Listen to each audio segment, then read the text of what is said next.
कि जिस प्रकार से वर्ष 2003 से लेकर आज तक शिक्षकों की लड़ाई, शिक्षकों की न्याय की आवाज को निरंतर मैं बिना थके बिना रुके उठाते आ रहा हूं और संगठन के माध्यम से लड़कर समय समय पर सब कुछ दिलवाने का काम संगठन करता रहा है। आज की जो स्थिति हो गई है, इतनी भयावह हो गई है कि सरकार के एक धमकी पर, मात्र एक धमकी पर, सक्षमता जैसा धमकी पे हमारे साथी 2003 से नौकरी कर रहे हैं, 2005 से नौकरी कर रहे हैं, 8 से कर रहे हैं, 13 से कर रहे हैं, 14 से कर रहे हैं, आगे बढ़ते गया क्रम करते आ रहे हैं। एक धमकी पर अपने 20 साल, 23 साल, 15 साल की नौकरी को छोड़ रहे हैं।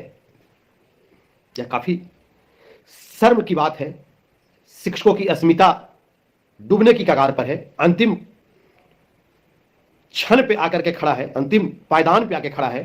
हम लगातार इतना जो बकबक बकबक कर रहे हैं, कुछ लोग हमारे कमेंट में लिखते भी हैं कि आप झूठों को बोल रहे हैं, क्यों बोल रहे हैं, कुछ लोग लिखते हैं, कुछ लोग 1% लोग लिखते हैं। तो मेरा उद्देश्य एक ही है कि जो शिक्षकों की जमीर समाप्त होते जा रही है, शिक्षक अपनी अस्मिता को डुबोने में लगे हुए हैं, आप आइए और बचाइए। अगर नहीं समझिएगा अभी भी तो आप नहीं समझ पाएंगे। तो चलिए, हम आपसे रिक्वेस्ट करेंगे कि जिस प्रकार से हर वीडियो को आप लोग लगातार शेयर करते हैं, सब्सक्राइब करते हैं, अपने बिहार के एक एक शिक्षक साथी तक भेजने का काम करते हैं, इस वीडियो को भी आप अधिक से अधिक शेयर करेंगे, सब्सक्राइब करेंगे, अधिक से लोगों पास भेजेंगे, ताकि लोग समझे ये बिहार के नियोजित शिक्षकों का बर्बाद होने का अंतिम समय बचा हुआ है। यह अंतिम मौका है। मैं अंतिम बात आपसे निवेदन करता हूं कि आप समझिए। अगर नहीं समझे, अभी भी किसी के बहकावे में आकर के, किसी के डर में आकर के अगर आप अपने आप को बर्बाद होने से नहीं बचाते हैं, तो आजीवन आपकी आंखों से आंसू नहीं सूखेगा और आजीवन पश्चाताप की आंसू रोना पड़ेगा और फिर आपका दुख दर्द सुनने वाला कोई नहीं होगा। साथियों, संगठन आपको सब कुछ दिलवाया। मैं वर्ष 2003 से निरंतर शिक्षक हित की लड़ाई को लड़ते आ रहा हूं, बिना थके बिना रुके, बिना किसी संगठन को बदले, एक संगठन के बैनर तले, एक संगठन के बैनर को मां का दर्जा देते हुए हम लोग संगठन की लड़ाई को लड़ते हुए यहां तक आए। समय समय पर संगठन आपको सब कुछ दिलवा दे रहा। आपका जो एक दिन का वेतन, 1 महीने का वेतन था, उसको हम लोगों ने लड़ करके 1 दिन का वेतन करवाया। किसी प्रकार की कोई छुट्टी नहीं थी, उसको हम लोगों ने करवाया। नियोजित शिक्षकों का जो मान सम्मान प्रतिष्ठा था बिहार में, वो सब कुछ जानते थे कि किस तरह से लोग करता था, उस चीज को हम लोगों ने बरकरार करवाया। समय समय पर लड़ करके सारा हक को लिया। वेतन वृद्धि, प्रोन्नति, चाइनीज वेतनमान ही सही, 2015 में लड़ करके चाइनीज वेतनमान ही सही, लेकिन संगठन ने दिलवाया। और आज अगर 2015 में वह वेतनमान हम लोग नहीं लिए हुए रहते तो आज इतनी अच्छी स्थिति में नहीं रहते हम लोग। 7वां वेतन का लाभ मिला, 8वां वेतन मिलने की कगार पे है। अब सरकार के एक धमकी पे बताइए, सोचिए, सक्षमता परीक्षा हम बार बार इस वीडियो देखें, या अंतिम बार उल्लेख कर रहे हैं। जिनको समझना होगा समझेंगे, नहीं तो हम लोग जितना रहेंगे एक बिहार में मिसाल बनाएंगे और नियोजित का जो प्रतिष्ठा मान सम्मान है उसको डूबने नहीं देंगे, किसी हाल में नहीं डूबने देंगे। चाहे जितने लोग रहे, हम लोग मजबूती से लड़कर को सब कुछ लेंगे अपना। आपको आदरणीय के पाठक जी को इसीलिए लाया गया था कि नियोजित शिक्षक को किसी तरह से डरा धमका करके किसी तरह से इनको हटा देना है। इसलिए सरकार अफरा तफरी में बीपीएससी का बहाल किया। हम शिकायत नहीं करते हैं, मेरे कमेंट में बीपीएससी के साथी भी आते हैं, कमेंट करते हैं, लेकिन जो वस्तु स्थिति है, इसीलिए एक तरफ जहां सोचिए कि 2023 में दशहरा का दिन था, छठ का त्यौहार था, दशहरा में 9वीं 10वीं के दिन तक कार्यालय खुला रहा है, एक दिन कार्यालय बंद नहीं हुआ है। क्यों? कि सभी लोग डीजे और ढोल नगाड़े की धुन में लगे हुए थे। पूरा बिहार, पूरा देश शोर शराबा में था, फंसा हुआ था, और इधर यह अपने गलत मंशा को कामयाब करने में लगे हुए थे, जिसका नतीजा देखने के लिए मिल रहा है। अब तो मीडिया वाले उल्लेख कर रहे हैं कैसे कैसे क्या रहा है। ये इसीलिए था इनका चाल कि इतना शिक्षक पहले बहाल कर रहे हैं और ये इन लोग को रास्ता दिखा दे, बाहर निकाल दे। लेकिन पाठक जी को कहीं सुराग तक नहीं मिला निकालने के लिए। तब जाके सक्षमता का यह नाटक रचा गया और सक्षमता में राजकर्मी का एक प्रलोभन दिया गया। राजकर्मी का प्रलोभन, जरा सोचिए ना, राजकर्मी का प्रलोभन दिया गया तो राजकर्मी कहां गया? उसी राजकर्मी के चक्कर में हमारे शिक्षक साथी फंस गए वहां पर। राजकर्मी को अलग से देने की आवश्यकता क्या थी? इसका अलग से नियम बनाने की आवश्यकता क्या थी? राजकर्मी जो पहले से हमारे शिक्षक, हमारे बड़े भाई आज पढ़ा रहे हैं, विद्यालय में है, वह राजकर्मी है सरकार के नियम के अनुसार। तो फिर जब राजकर्मी हो तो वही नियम तो इन पर लागू होनी चाहिए था। जब राजकर्मी बन गए तो फिर नया नियम बनाने के बाद कहां से रोज संशोधन हो रहा है? मतलब माननीय मुख्यमंत्री जी, आदरणीय एसीएस साहब सिद्धार्थ सर, यह जो राजकर्मी दे रहे हैं सक्षमता पास विशिष्ट शिक्षक को बना करके, तो मतलब अब राजकर्मी भी दो तरह का हो गए, एक नियमित वाला राजकर्मी और एक नियोजित वाला राजकर्मी। कर तो यही रहे हैं आप, शिक्षक को गुमराह तो यही कर रहे हैं। आप बोलते कुछ हैं, प्रिंट मीडिया कुछ और बढ़ा चढ़कर छापती है, शिक्षक को दिग्भ्रमित कर रही है। शिक्षक साथी समझें, अगर अभी भी नहीं समझे तो फिर सोचिए कि क्या आपका दशा होने वाला है। जरा सोचिए कि आप 23 साल की नौकरी, जो 2003 से कर उनका 23 साल हो गया, 2005 से कर रहे हैं उनका 20 साल हो गया, 2013-14 से कर रहे हैं उनका 15 साल हो गया। अब बताइए कि 10 साल हो गया, 10 साल उनका हो गया। अब इतनी पुरानी नौकरी को एक धमकी पर छोड़ रहे हैं, आखिर कब समझेंगे आप लोग? मेरा रिक्वेस्ट है आप लोगों से कि आप समझिए इस बात को। अगर नहीं समझते हैं ना तो दुर्दशा हो जाएगा, दुर्दशा। सरकार यही चाह रही है। अभी जो विशिष्ट नियमावली बना उसको देख लीजिए, उसके नियमावली के अनुसार यदि आप कस करके खांसेंगे क्लासरूम में तो आप पे कार्रवाई हो जाएगी। इसको सरल भाषा में समझा रहे हैं। 2 साल आपको प्रोबेशन पीरियड में रखा जाएगा। उस प्रोबेशन पीरियड में आप पे इतना नुक्स लगाया जाएगा, इतना नुक्स लगाया जाएगा कि नुक्स लगा करके आपको कान पकड़ के बाहर कर देगी सरकार, और आप कुछ नहीं कर सकेंगे। और मैंने अपने पिछले वीडियो में बताया था कि नौकरी आरक्षण का जो उम्र में जो आरक्षण मिलता है, उम्र के हिसाब से, आरक्षित कोटे के हिसाब से आपको उम्र मिलता है, उसके हिसाब से 38 साल 40 साल से ज्यादा किसी का उम्र का नौकरी करने का नहीं होता है। और आपको 42 साल 45 साल 52 साल 48 साल 46 साल में यह नई नियुक्ति की जा रही है। विशिष्ट शिक्षक जो है नई नियुक्ति है, आप लोग नहीं समझ रहे हैं। यह नई नियुक्ति है, पूरी तरह से नई नियुक्ति है बंधु, मेरे भाई, मेरी बहन, यह नई नियुक्ति है।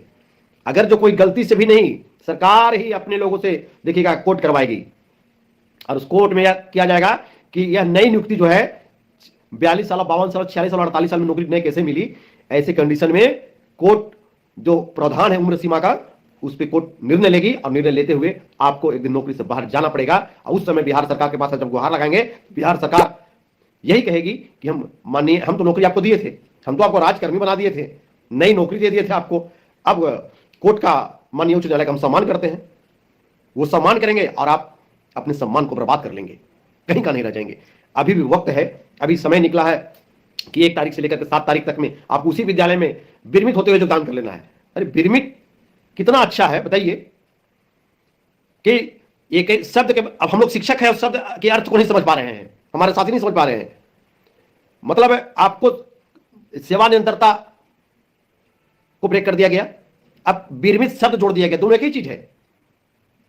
अब जरा सोचिए कि जिस विद्यालय में आप 2003 से पढ़ा रहे थे, 5 से पढ़ा रहे थे, 14 से पढ़ा रहे थे, और उसी विद्यालय में आप नया नौकरी में आ गए, आने के बाद जो आज हमारे शिक्षक, नए शिक्षक बहाल हुए हैं, वे आपसे सीनियर हो जाएंगे, क्योंकि आपकी नौकरी नई है, आप जूनियर रहेंगे। लिख लीजिए, सरकार इसीलिए कर रही है, आपको उसी विद्यालय में रखकर यातना दिलवाएगी, और आप खून की आंसू रोएंगे, आप कहीं का नहीं रहेंगे।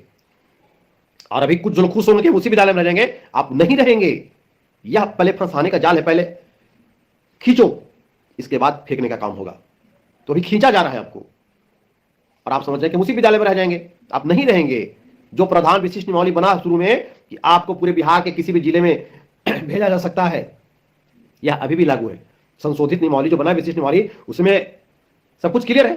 अगर ऐसा नहीं रहता तो सीधा तक नियमावली संशोधित करते हुए और यह स्पष्ट किया जाता है कि शिक्षकों को ऐच्छिक स्थानांतरण रहेगा, ये जब चाहेंगे तो स्थानांतरण लेंगे, लेकिन नहीं ऐच्छिक। जो मीडिया जोड़ा है, मीडिया वाले बिना समझे मुझे लिख देते हैं, प्रिंट मीडिया वाले, ऐच्छिक का मतलब ये ऐच्छिक होगा कि आपसे सरकार ऑप्शन मांगेगी कि आप कहां जाएंगे।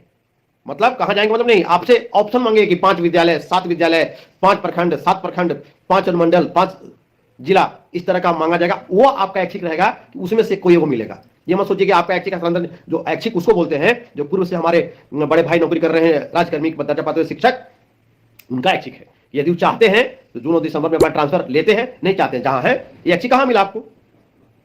तो सोचिए और समझिए। अभी एक साथी का कमेंट बॉक्स में आया था कि भैया आप ओपीएस पे बोलिए। देखिए ओपीएस, एनपीएस जो है वह ओपीएस है, लेकिन थोड़ा सा हट के, हल्का सा हटा हुआ है। अगर कहा जाए इसको सरल भाषा में तो एनपीएस का मौसेरा भाई ओपीएस है। थोड़ा सा इसमें चेंजिंग हुआ है, हल्का सा वृद्धि, लेकिन वह भी अभी वह उसको लिए दूर दूर सोच लीजिए। जो आप 23 साल से नौकरी की, जो आपको सब समय पूरा देने का, वो तो आपको सरकार कान पकड़ के बाहर कर रही है, डरा के धमका करके। अभी ओपीएस के लिए केंद्र का पॉलिसी बना है, अभी कहीं कोई लागू नहीं हुआ, केंद्र लागू करेगा, प्रधानमंत्री की योजना है वह, और वह भी उसको मिलेगा जिसका नौकरी 25 साल है। किसका नियोजित शिक्षक, किसका 25 साल नौकरी बच रहा है? किसी का है क्या? तो फिर क्यों चक्कर में पड़े हुए हैं भाई? हम बार बार कह रहे हैं कि सरकार बस एक ही चीज के लिए हटा रही है हम लोग को, बस एक चीज के लिए। अभी भी ध्यान दीजिए, स्नातक ग्रेड में प्रमोशन, जो हमारे स्नातक शिक्षक बहाल हुए थे टीईटी वाले, उनको प्रधानाध्यापक में प्रमोशन, सभी लोग का कालवत प्रोन्नति समय सीमा का 10 वर्षा, पहले 12 वर्षा था, अब 10 वर्षा हो गया है। अभी भी कहीं कहीं चिट्ठी निकल रहा है 12 वर्षा, वो गलत हो रहा है, 10 वर्ष में मिलना चाहिए। और जब 10 वर्ष का लाभ मिलेगा तो हमारे 13-14 वाले बहाल शिक्षक भी आ जाएंगे उसमें, और बाकी जो पहले वाले शिक्षक उनको भी एक अच्छा खासा एरियर बनेगा।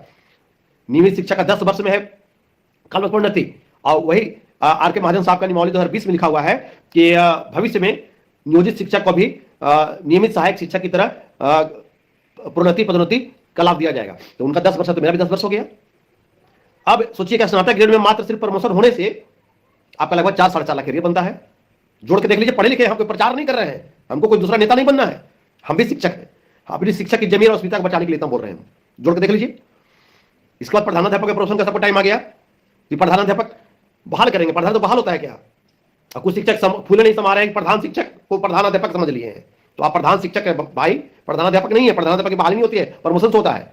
विशिष्ट नियमावली में आपका प्रमोशन वगैरह सब समाप्त कर दिया।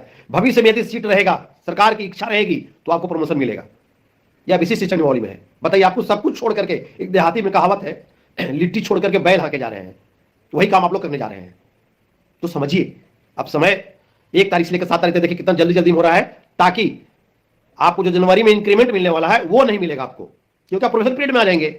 आज बीपीएससी वाले भाई को मिल रहा है क्या? नहीं दे रहा है सरकार, नहीं दे रही है सरकार, आपको भी नहीं मिलेगा। आप सेम है, नीतीश बाबू बोले थे कि हम तो आपको हम अध्यापक वाली सारी सुविधा आपको देंगे। बताइए, तो अध्यापक को क्या दिए भाई? बीपीएससी वाले हमारे छोटे भाई वाले तो नाम भी तो नहीं दिए उन लोग को, उन लोग भी नाम, उन लोग को भी ठगे आप। 25,000 का नौकरी दे दिया आप उनको। तो सभी शिक्षक समझे, एक एक शिक्षक का कम से कम 5 से 7 लाख रुपए एरियर बनेगा। आपका 2-2 प्रमोशन ब्रेक टाइम ओवर हो गया है, वो मिलेगा। कोर्ट का आदेश है, जैसे जैसे लोग कोर्ट जा रहे हैं वहां से ऑर्डर हो रहा है, सबको हो रहा है। 90 दिन में पूरे बिहार में इसको देना है। इसलिए चाह रही है कि 90 दिन से पहले जितना शिक्षक को खींच ले, जितने शिक्षक को डरा धमका करके विशिष्ट शिक्षक बना दे, जो बचेंगे उनको सब लाभ मिलेगा। और नौकरी किसी के खतरे में नहीं है। जो नियोजित शिक्षक रहेगा वो सबसे बेस्ट शिक्षक रहेगा। 23 साल से नौकरी कर रहा है, 20 साल से नौकरी कर रहा है, 15 साल से नौकरी कर रहा है। इसलिए हमारी बात को समझिए। मेरा आग्रह निवेदन है कि आप लोग, जो संगठन आपको लड़ करके सब कुछ दिलवाया, कुछ भी नहीं था, सब कुछ दिलवाया, उस संगठन पर भरोसा नहीं रहा। और मैं एक बात, बहुत बहुमूल्य बात बोलने जा रहा हूं कि कुछ लोग बोलते हैं कि और नेता चुप है। जो नेता आपके लिए लड़ रहा है, बोल रहा है, आपके सामने आ रहा है, वही नेता आपका है। जो लोग चुप हो गया, आज मैं बहुत बड़ी बात की खुलासा करने जा रहा हूं, जो चुप हो गया, जो समय पर खाली आकर के पटना में मीटिंग करता है, फिर छुप जाता है, जो अपने आप को आंख किडनी बेचने के लिए कहता है, फिर छिप जाता है, वो सब चुनाव लड़ने की तैयारी में है। सबका सरकार से सेटिंग हो गया हम लोगों का, सब टिकट की बात कर करके चुप हो गया है। अगर नहीं चुप हुआ है तो आज कहां गया? नियोजित शिक्षक के नेता कहने वाले नियोजित शिक्षकों का अस्मिता दांव पे लगा हुआ है, डूबने जा रहा है, और लोग चुप बैठ के देखा हुआ है। और जब चंदा तहसील था तो आंख और किडनी बेचता था और संयोजक बनने के लिए ड्रामा करता था। सब सरकार से सेटिंग कर लिया है। यह भी सच्चाई सामने आने जा रहा है। आप लोग मेरे नाम पे अगर ऐसा नहीं हो तो गाली दीजिएगा हमको, यह सच्चाई है। इसलिए जो आपके लिए लड़ रहा है, जो आपके लिए बोल रहा है, आपका नेता वही है, उसकी बात को मानिए। आप तमाम नियोजित शिक्षकों से मेरा निवेदन है कि जो 1 तारीख से लेकर 7 तारीख तक सरकार का यह शिक्षकों को विशिष्ट शिक्षक बनाने का जो फरमान जारी हुआ है, आप इससे बचें। आपको कुछ नहीं होगा। आप नियुक्ति पत्र लेने के बावजूद नहीं जाते हैं तो आपको कोई दिक्कत नहीं है, आपको कहीं कोई दिक्कत जरा सा भी नहीं होगी। तो चलिए, आप अगर हमारी बात को समझ